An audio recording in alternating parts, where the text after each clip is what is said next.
చిన్న గేమ్ ఆడదాం. పవిత్ర నీకు పాటలు వచ్చా? శైలు నీకొచ్చా? మీ ఇద్దరిలో ఎవరు బాగా పాడతారో వాళ్ళకి చాక్లెట్.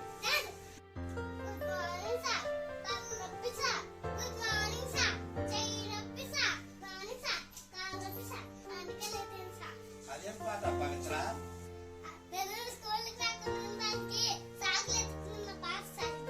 పవిత్ర చాలా బాగా పాడావు. Very good. చాక్లెట్.